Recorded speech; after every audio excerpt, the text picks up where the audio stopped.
Hello, I'm Bakhtiar Sanov and you're watching A News Now. Let's take a look at today's top stories. Zelensky says a high-level delegation is heading to Washington as Kiev and United States look for ways to accelerate talks to end the war in Ukraine. Hundreds are dead and missing in Southeast Asia, where some of the heaviest rain in decades has swept the region. And Donald Trump warns Venezuelan airspace should be considered closed as tensions rise.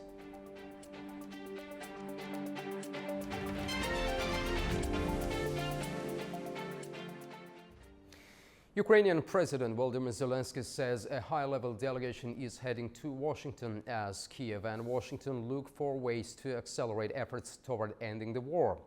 A delegation led by Rustem Umerov is traveling to the United States to meet with senior U.S. officials. Zelensky said the goal of the visit is to swiftly and substantively develop the next steps needed to bring the war to an end. Rustem Umerov, who previously served as Ukraine's defense minister, was appointed Secretary of the National Security and Defense Council in July 2025 and now plays a central role in Kiev's strategic planning. The trip comes as the United States continues its efforts to mediate a path toward peace. We look forward to discuss with you how. A Russian missile strike in Vyshgorod left 1 dead and 5 injured on Sunday, according to the State Emergency Service in Kiev region.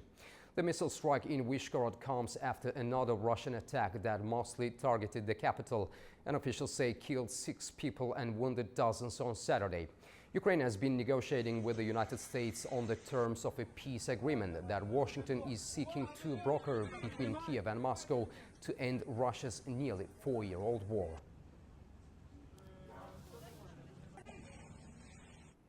Ukraine's Chief of Staff Andriy Yermak has resigned after an anti-corruption raid on his home. Yermak was one of President Zelensky's most influential advisors and the lead negotiator in talks with the United States and Russia. Our report explains why he stepped down and what it means for Kiev's diplomatic track. President Volodymyr Zelensky's chief of staff, Andriy Yermak, has resigned just hours after anti-corruption officers searched his Kiev apartment as part of a $100 million energy sector kickback probe.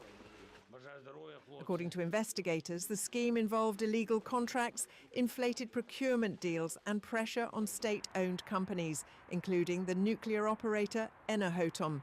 Yermak isn't accused, but the scandal has already forced ministerial dismissals and stirred public anger. Yermak has been Zelensky's closest ally for more than a decade, first as his lawyer in the media industry, later as a key strategist of his 2019 presidential campaign, and finally as the man leading Kiev's wartime negotiations. Inside Ukraine, he has often been described as the most influential official after the president. Washington is pushing Kiev to accept concessions in Trump's peace plan. Yermak's exit comes at a sensitive moment as US officials head into new talks with Moscow. There will be a reset of the office of the President of Ukraine. Andriy Yermak has submitted his resignation. I am grateful to Andriy because Ukraine's position on the negotiating track was always presented exactly as required. It was always a patriotic position. But I want there to be no rumors or speculation. As for the new head of the office, tomorrow I will hold consultations with those who may lead this institution. Soon there will be negotiations. There will be our representatives, the Chief of the General Staff, the Foreign Ministry, the National Security Council, and our intelligence. Zelensky says consultations on a new chief of staff will begin immediately. Military, diplomatic and security officials are expected to take part in upcoming US and Russia talks. The president says Ukraine must remain internally united as the country faces what he called an external challenge, the war, stressing that all institutions must stay focused on defense. Tens of thousands of people have taken to the streets of Gießen in Germany, where clashes broke out between police and demonstrators protesting against the far-right AfD. Officers were deployed in large numbers as protesters tried to block access to a new AfD Youth Congress. Scuffles broke out between police and demonstrators in the German city of Gießen, as thousands gathered to protest the launch of a new youth organisation of the far-right Alternative for Germany, the AfD. Protesters blocked a highway bridge leading to the venue, prompting police intervention. German media say as many as 50,000 protesters were expected, while 6,000 police officers were deployed nationwide. Crowds carrying Antifa banners chanted against the AfD, with officers pushing back and water cannons positioned nearby. The tensions coincided with the AfD's plan to elect a leader for its new youth wing. The party's previous youth organisation was dissolved earlier this year after intelligence services labelled it confirmed right-wing extremist, prompting the AfD to formally distance itself. Unions, left-wing parties and activist groups joined the counter-protests, accusing the AfD of fueling racism and anti-immigrant sentiment. The party currently polls at 27% nationwide, according to ZDF's latest survey. Aircraft manufacturing company Airbus has ordered an urgent software fix on thousands of its A320 jets after a safety flaw was discovered. The recall is grounding planes worldwide, hitting airlines from Australia's Jetstar to Japan's ANA, causing widespread flight disruptions as carriers work to get aircraft back in the air. Europe's Airbus has ordered an immediate software overhaul on a massive portion of its top-selling A320 family jets, a move affecting roughly 6,000 aircraft, more than half the world's fleet. The company said a recent incident exposed a critical flaw. Intense solar radiation can corrupt key data used by the aircraft's flight control systems. Airbus admitted the emergency action will cause major disruption for airlines and passengers. The EU Aviation Safety Agency is preparing an emergency airworthiness directive, forcing carriers to ground aircraft for rapid software rollbacks. About two-thirds of the jets will be down only briefly, but hundreds more may need hardware replacements, potentially leaving them parked for weeks. In Australia, Jetstar Airways, the budget airline operated by Australia's national carrier Qantas, says it has been swept up in the recall affecting more than half of Airbus's global A320 fleet.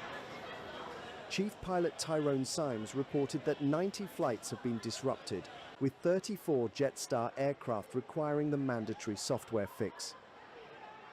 Flights, we've got about 90 flights affected, and of course that's just Jetstar, but it's important to note that it is a worldwide issue, of course, so there's many thousands of customers right across the world with different airlines affected. The update involves reverting to an earlier software version and must be completed before the planes can take to the skies again.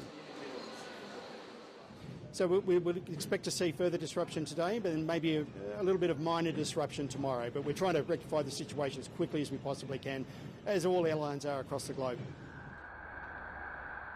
Japan's largest airline, ANA Holdings, cancelled 65 flights on Saturday after the Airbus A320 recall forced it to ground part of its fleet.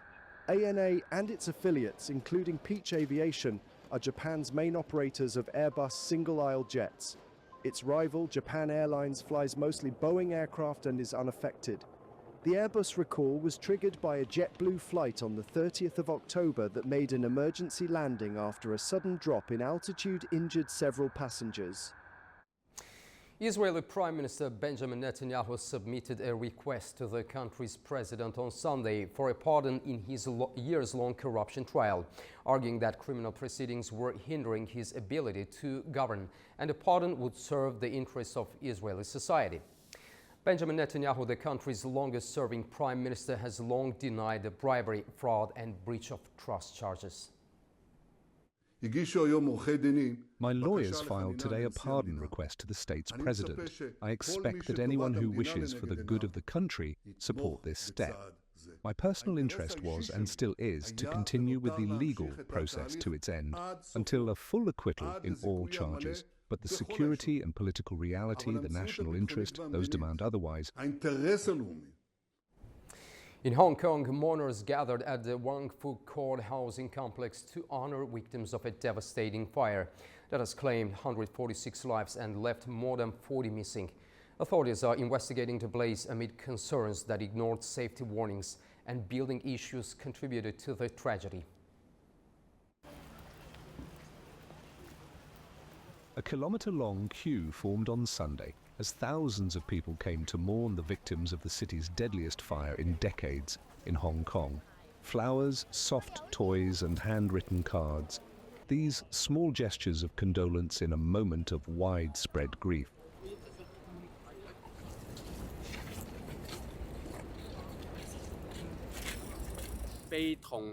With a heart that is both sorrowful and filled with complicated emotions, I came to this place. Along the way, I saw many people patiently queuing together and also people offering flowers. Everyone wants to remember this event.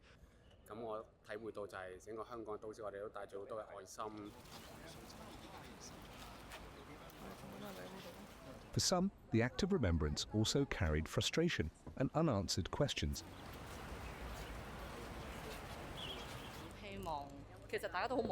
Everyone feels helpless. Offering flowers is all we can do. But yes, we hope there will be follow-up action to support victims. Policies, safety, there is a lot that needs to be addressed.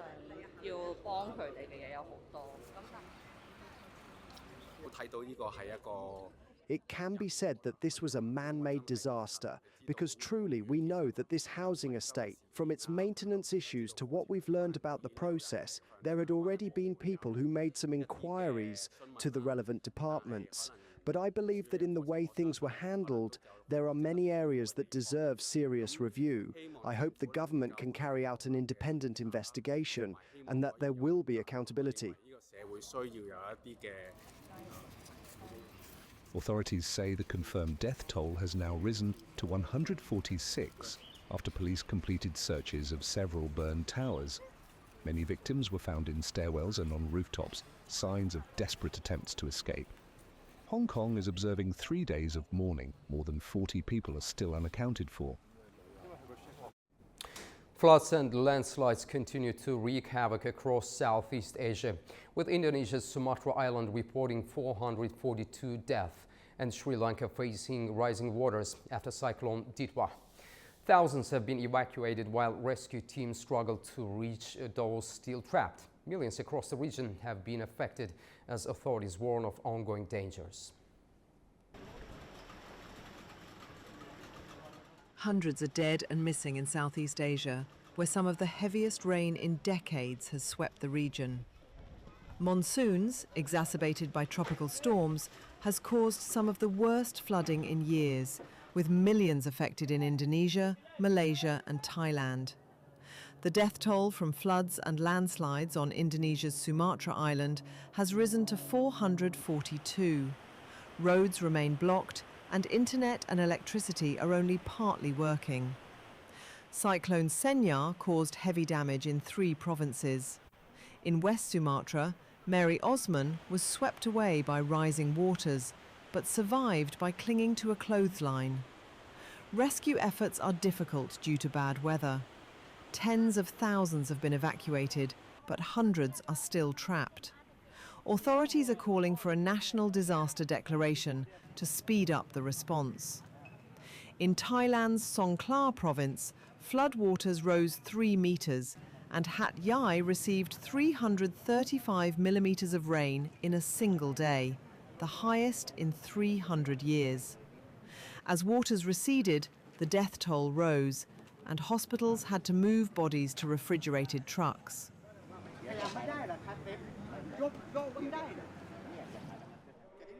Sri Lanka is facing the severe aftermath of Cyclone Ditwa.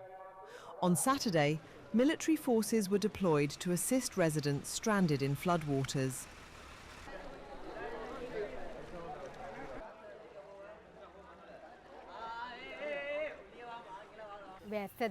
It rained non-stop for 3 days.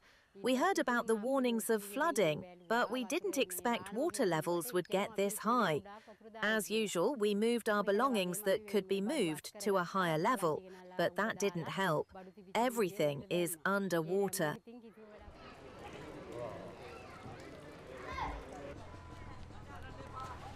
Floodwaters continued to rise on Sunday in Sri Lanka's capital, Colombo. Officials say thousands of people from low-lying areas have been evacuated. Authorities report that Cyclone Ditwa has killed at least 153 people, while 191 are still missing.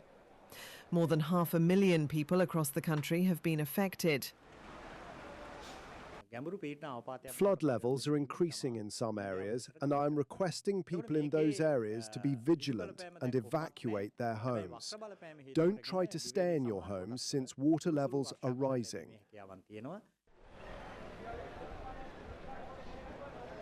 The Disaster Management Centre says more than 78,000 people have been relocated to nearly 800 relief centres, most of which have been set up in schools. Officials are helping with relief efforts, including food distribution and rescue operations. 4 people died after 14 people were shot at a family gathering in Stockton in Northern California on Saturday night, police said. The police responded shortly before 6 p.m. local time to reports of gunfire near Lucille Avenue. The San Joaquin County Sheriff's Office says the investigation is ongoing, and early evidence suggests the attack may have been targeted, though no motive has been confirmed.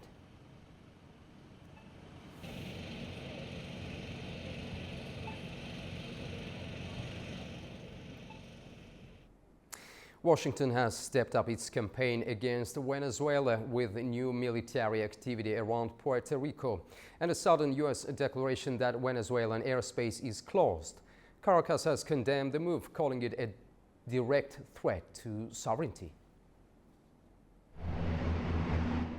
The United States intensified pressure on Venezuela on Saturday as military vehicles and aircraft were seen operating in southern Puerto Rico. Reuters video showed a U.S. Navy hovercraft arriving near Ponce, while at the former Roosevelt Roads Naval Base, crews unloaded equipment from cargo planes. The facility, once one of the largest U.S. naval stations in the world, is being cleared and repaved after years of inactivity. American officials say its location is strategic for regional operations. The activity came hours after U.S. President Donald Trump declared that airspace above and around Venezuela was closed in its entirety. He made the announcement on Truth Social without explaining when or how the U.S. intends to enforce it. U.S. officials told Reuters they were surprised by the statement and unaware of any active mission to shut down Venezuelan airspace. The Pentagon and the White House declined to comment. Caracas responded sharply, calling the declaration an illegal and colonial threat against a sovereign state. Venezuela said the announcement violates international law and increases the risk of confrontation in South America. The move follows 3 months of U.S. military operations in the Caribbean, including strikes on suspected drug boats near Venezuela's coast. Washington accuses President Nicolas Maduro of enabling drug trafficking, a charge he denies. The Trump administration has also authorized covert CIA activity in the country and is reviewing broader options, including efforts to weaken or remove the Venezuelan leader. In Caracas, residents say the U.S. decision will disrupt travel and isolate families. I think it's unfair because people need to travel for work, business, to see their family, and we Venezuelans are not to blame for these situations. We are the ones who pay the consequences.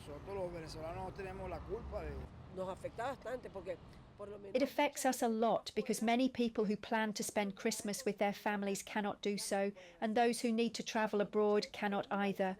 We are locked up here in Caracas. The airspace closure also interrupts the twice-weekly U.S. deportation flights that have returned almost 14,000 Venezuelan migrants since October, a program Washington sees as central to its border policy and one Caracas had accepted to ease political tensions. Hondurans are preparing to vote on Sunday in a closely contested presidential election that will decide who leads the country for the next 4 years. Three candidates, Nasri Asfoura, Richie Moncada and Salvador Nasrallah, are virtually tied in the polls, making the outcome highly unpredictable.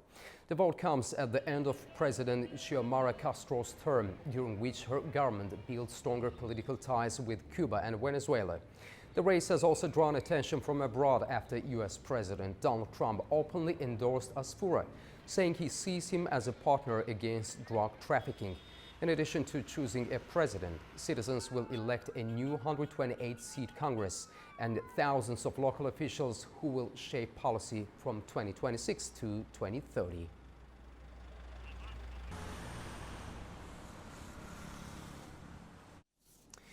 Australia's east coast has seen a fresh wave of climate activism, with protests disrupting operations at one of the nation's biggest coal export hubs. A climate change protest on Sunday brought operations to a halt at the port of Newcastle. It was the second major demonstration in as many days targeting coal shipments.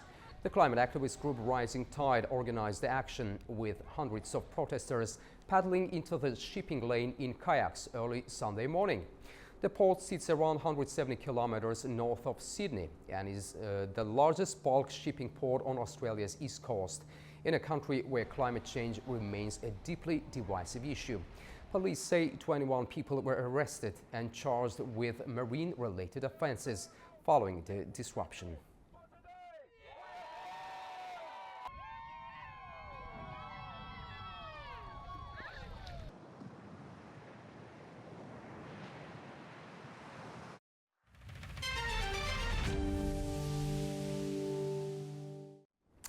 Now let's take a closer look at the key stories shaping the region. Kyrgyzstan held snap parliamentary elections. The country voted on the new system that replaces roughly nil party lists with 30 multi-mandate districts, where voters chose 3 individual candidates instead of political party states. The reform is intended to reduce party influence, guarantee at least one woman is elected in every district, and address long-standing concerns about unequal representation and distrust in party-led politics. Allies of President Sadir Japarov are widely expected to perform strongly, which could shape the political landscape ahead of the 2027 presidential election. The vote took place amid declining civic engagement, economic pressures, and Kyrgyzstan's deepening ties with Russia.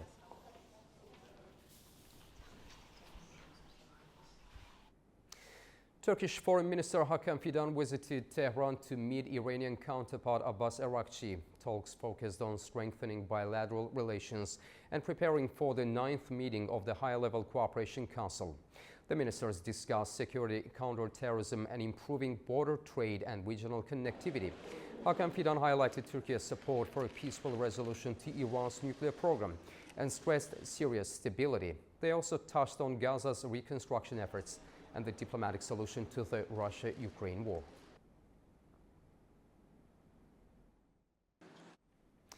Turkey's first unmanned fighter jet, Bayraktar Kızıl Elma, has made aviation history. In a test of coast of Sinop, Kızıl Elma successfully fired a Göktuğan Beyond Vision air-to-air missile at a jet-powered target with pinpoint accuracy. The missile was fired from under the jet's wing and tracked by Aselsan's Murat Ayesa radar. This was Turkey's first air-to-air strike using a national radar and locally produced missile. During the test, 5 F-16s flew in formation with Kızıl Elma, while a Bayraktar Akıncı UAV recorded the event. Kızıl Elma can perform both air-to-air and air-to-ground missions and use locally made weapons. Since 2003, Baykar has fully funded its UAV projects and is a global drone export leader. The company earned $1.8 billion in exports in 2023 and 2024, with 90% from abroad.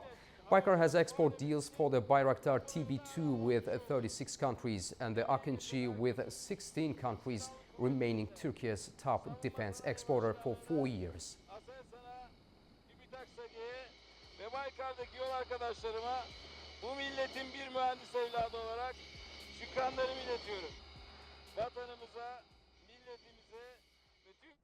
Pope Leo XIV continues his historic first foreign trip, a journey marked by messages of peace, interfaith unity and support for Christian communities in the region.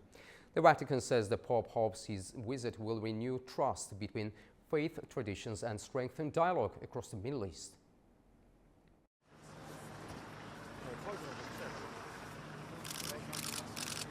Pope Leo XIV has visited Istanbul's famous Blue Mosque on Saturday during the third day of his visit to Turkey. The 17th century mosque, known for its turquoise tiles, is one of the city's most important landmarks.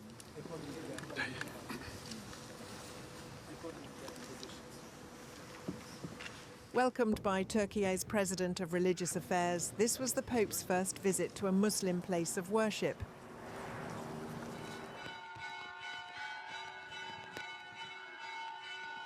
Later, he met with leaders of the Syriac Orthodox community and took part in an ecumenical ceremony with Ecumenical Patriarch Bartholomew I.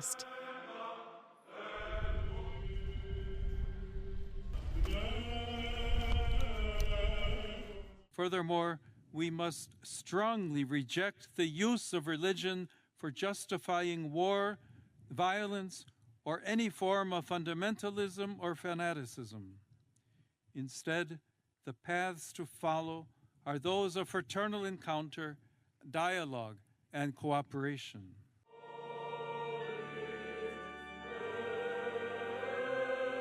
On Saturday evening, the Pope presided over a mass at Istanbul's Volkswagen Arena, attended by thousands of faithful from different nationalities and Christian denominations. Following Saturday's interfaith and ecumenical events, Pope Leo's Sunday schedule in Istanbul continues with visits that further strengthen Christian ties. That the joy of goodness is contagious. His first visit, the Armenian Apostolic Cathedral, followed by participation in the Divine Liturgy at the Patriarchal Church of St. George, is a key gesture highlighting ecumenical unity. After completing his engagements in Turkey, the Pope departed for Lebanon, where the final leg of his visit includes meetings with political leaders, Christian communities and youth groups. You're up to date with world news. Thank you for watching and stay tuned to A News for more.